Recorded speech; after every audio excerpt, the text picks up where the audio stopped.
Bonsoir à tous, mesdames et messieurs, et bienvenue au journal sur Camnews 24. À la une de cette édition, agence de promotion des petites et moyennes entreprises, le nouveau directeur général prend fonction.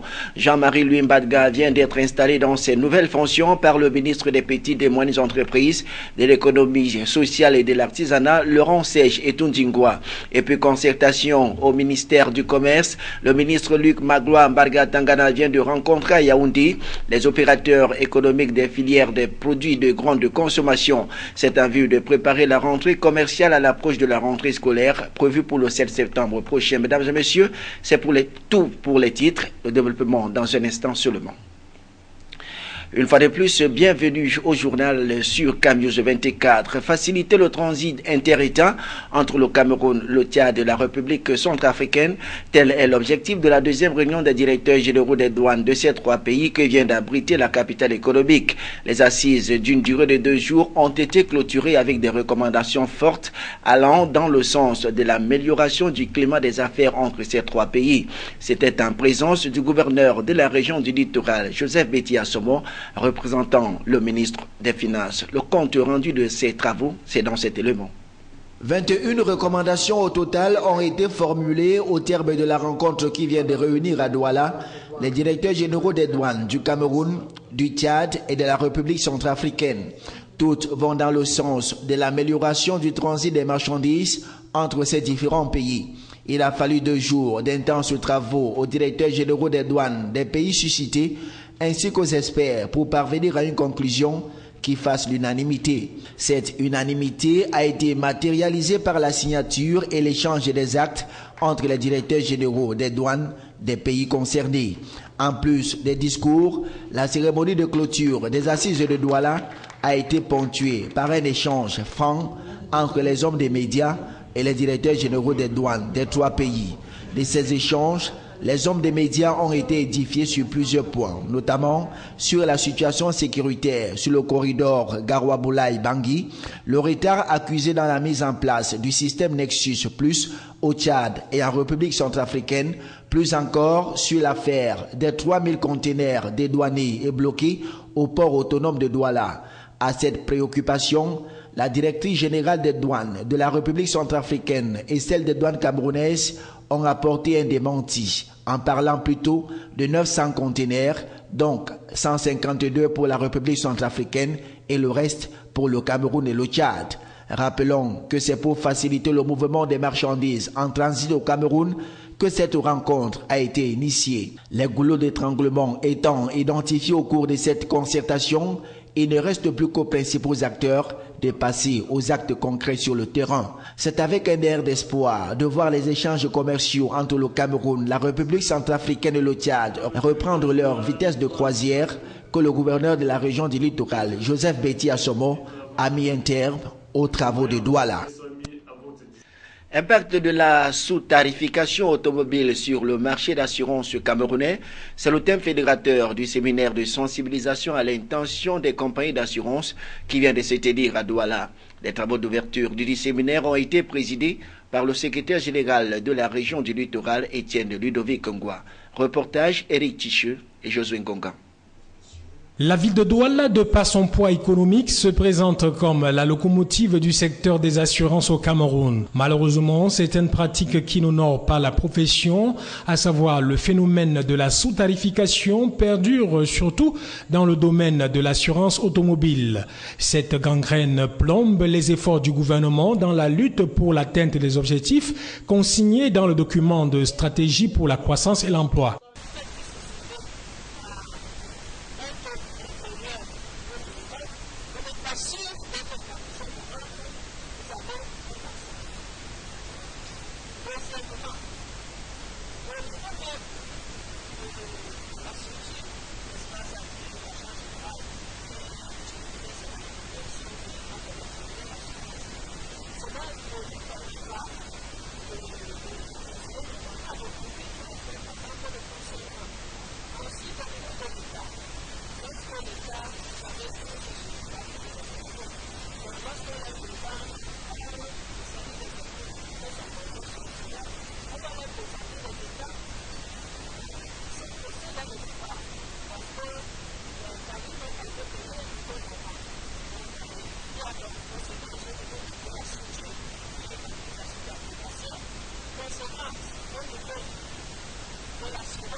Il était question au cours des travaux dont le thème central était basé sur l'impact de la sous-tarification automobile sur le marché d'assurance, de réfléchir sur les voies et moyens d'éradiquer cette pratique ou tout au moins apporter des éléments de solution. Car il faut noter que ce phénomène coûte énormément cher aux compagnies émettrices d'assurance et diminue de manière considérable les prélèvements de l'État au moyen des taxes et impôts, sans compter les dégâts causés aux assurés pour non-paiement des sinistres. Amélioration du cadre de vie des populations, le ministère de l'Habitat et du Développement urbain vient de lancer la phase 3 du programme participatif d'amélioration des bidonvilles dans la zone de Nkolbikok à Yaoundé. Ce département ministériel et les partenaires au développement ont pour l'occasion remis 7 chèques aux associations bénéficiaires, soit une enveloppe totale de près de 50 millions de francs CFA. Les détails avec Jean-Pierre Bitongo et Marcel Mvondo Abin. Nkolbikok, dans l'arrondissement de Yaoundé 6e, est une zone densément peuplée mais qui s'est malheureusement dégradée avec le temps. Ici, moins de 35% des ménages ont accès à l'eau potable, 70% des ménages sont locataires, 80% des ménages vivent dans les maisons de 2 à 3 pièces. La population est estimée à 25 000 habitants, soit environ 325 habitants par hectare. 75% des latrines sont à fosse perdue et en contact avec la nappe d'eau des puits et des sources. C'est une zone de 72 hectares, dont 16 sont des espaces inondables. 58 hectares sont couverts par les titres fonciers privés et 10 hectares de titres privés de l'État. Pire, près de 98% des ménages sont installés sans titre sur les parcelles qu'ils occupent. À travers le programme participatif d'amélioration des bidonvilles, il est donc question de créer des espaces vitaux attrayants, attractifs et inclusifs. Premier impact, c'est le changement de la physionomie urbaine du quartier. Et ceci se fait en concertation avec les populations, avec l'encadrement des chefs de quartier et également la société civile accompagne.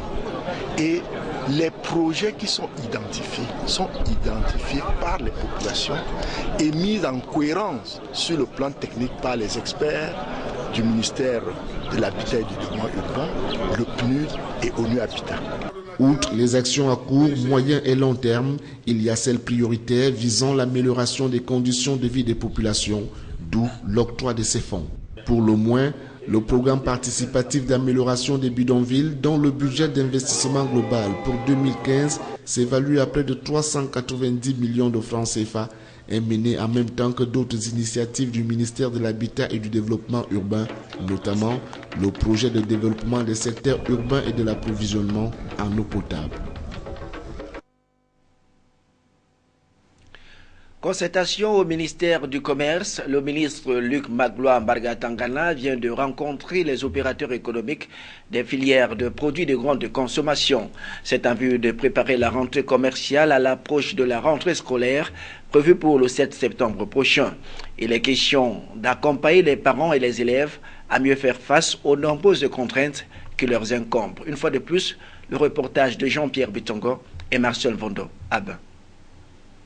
2015 est une année toute particulière du fait des exactions de Boko Haram qui créent les mois au Cameroun. En convoquant ces rencontres avec les responsables de différentes filières des produits de grande consommation, le ministre du Commerce a voulu jeter les bases des caravanes de vente spéciales et sécurisées à destination des consommateurs. Pour assurer le succès de cette rentrée commerciale, parole a été donnée aux différents responsables au fin de mieux appréhender les motivations des uns et des autres.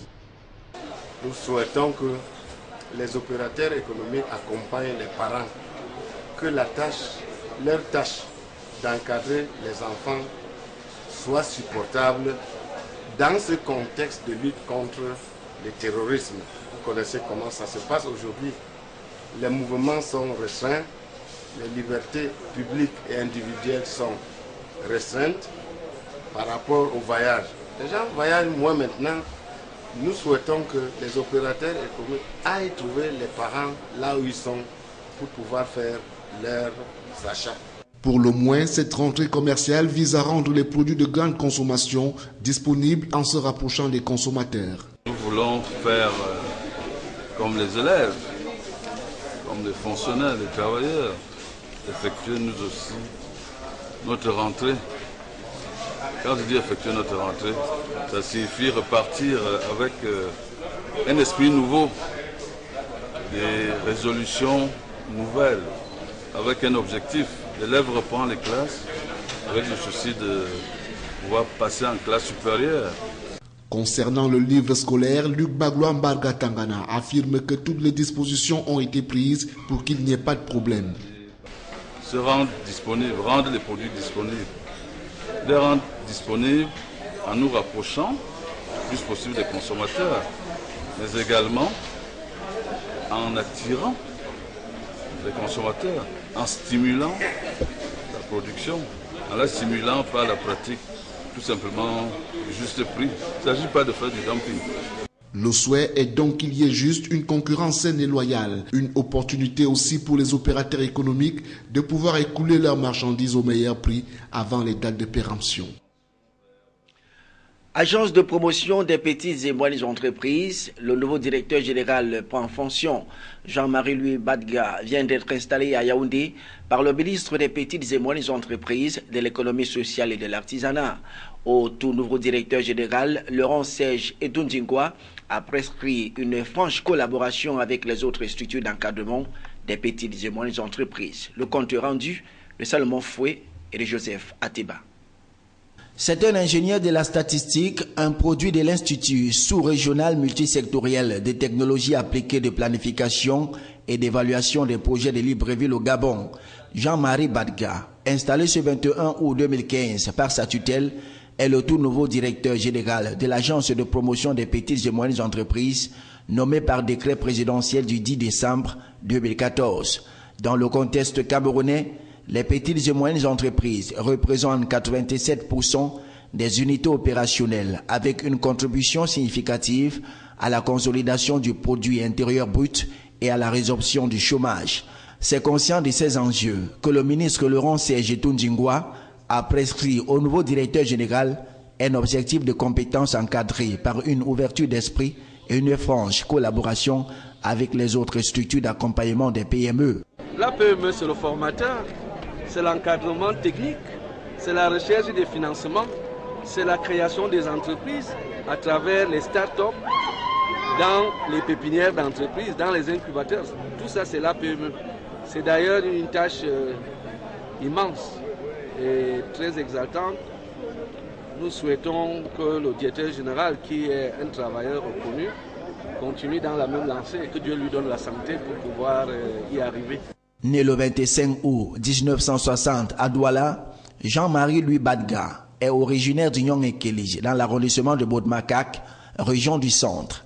Avant sa nomination, il était directeur des PME au ministère des petites et moyennes entreprises, de l'économie sociale et de l'artisanat, poste qu'il occupait depuis 2010.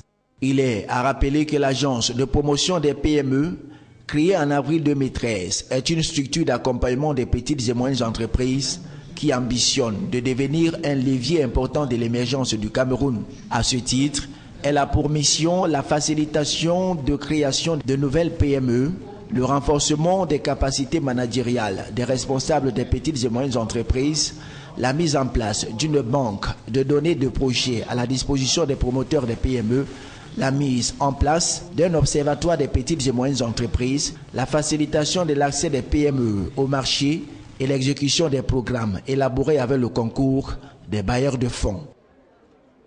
Parlons d'activités des vacances pour sortir de ce journal. Les Agarois, plus précisément dans la région du Nord, l'occupation des jeunes vacanciers initiée par la cellule d'appui à l'action pédagogique est arrivée à son terme. C'est depuis le 8 juillet que cette structure du ministère des enseignements secondaires a lancé un stage de vacances dont l'objectif était d'occuper les jeunes de façon profitable et utile pendant cette période de vacances. Les précisions, Giscard Amanbouye. Ils sont presque une vingtaine de jeunes constitués d'élèves du primaire et secondaire de la ville de Garoua qui, pendant un mois, ont suivi une formation à la cellule d'appui à l'action pédagogique dans un environnement qui les a éloignés de toutes sortes de tentatives susceptibles de gâcher leurs vacances. Tout au long de ce mois, ces jeunes ont appris la peinture, le dessin, la musique, les TIC et la maîtrise de la culture. Premier coup d'essai, nous pouvons dire que c'est une réussite. Nous avons lancé un défi dont nous avons tenu le pari. Et durant 4 semaines, les enfants se sont produits. Donc vous-même, vous avez vu les œuvres réalisées, c'est fabuleux. Pour pérenniser ce que nous avons dit, nos cultures nationales, nos langues nationales. Vous savez, suivi ces enfants, ils ont chanté en langue fulfulde, ils ont fait un récit en langue fulfulde, bien que n'étant pas de la localité. Et ils se sont exercés à la musique et vous avez vu leur production. C'est vraiment fantastique parce qu'il y a même des grandes personnes qui aimeraient que ce genre d'activité, s'ils peuvent avoir du temps, ils aimeraient également venir faire partie donc de cette activité de formation sur les arts et culture nationale du Niger. Pour cette première expérience, la note a été au-dessus de la moyenne. La satisfaction se lisait sur le visage des uns et des autres par leurs récits, démonstrations, danses et visites des stands qui prouvent le travail abattu par ces jeunes pendant le temps imparti pour cette formation. J'ai débuté cette formation au début du mois d'août. Et cette formation m'a beaucoup apporté parce que je me suis plus améliorée en dessin, en peinture, en caricature et en écriture aussi. Nous avons beaucoup étudié la peinture. Et au lieu de rester à la maison, je préférais venir ici passer les vacances parce que j'ai beaucoup appris. Malgré sa réussite, cette formation a connu des difficultés qui n'ont pour autant pas affecté la détermination des encadreurs. La cérémonie de clôture de cette formation des élèves du primaire et secondaire de Garoua a été sanctionnée par des attestations de fin de formation. Rassurés de la qualité de la formation qu'ils ont reçue, le sous-directeur des examens et concours à la délégation régionale du MINSEC Nord, qui présidait la cérémonie en lieu et place du délégué régional, a encouragé ses enfants à la mise en pratique de ce qu'ils ont appris pour ne pas plonger dans l'oubli. À retenir de cette édition qui se referme dans quelques instants, agence de promotion des petites et moyennes entreprises, le nouveau directeur général prend fonction. Jean-Marie Louis Badga vient d'être installé dans ses nouvelles fonctions par le ministre des petites et moyennes entreprises et de l'économie sociale et de l'artisanat, Laurent Serge Tundingoa. Et puis, concertation au ministère du Commerce, le ministre Luc Magloire Mbarga Tangana vient de rencontrer à Yaoundé les opérateurs économiques des filières de produits de grande consommation. C'est en vue de préparer la rentrée commerciale à l'approche de la rentrée scolaire prévue pour le 7 septembre prochain. Mesdames et messieurs, c'était le journal Sucam News 24. Merci de l'avoir suivi. Bonsoir à tous et à toutes.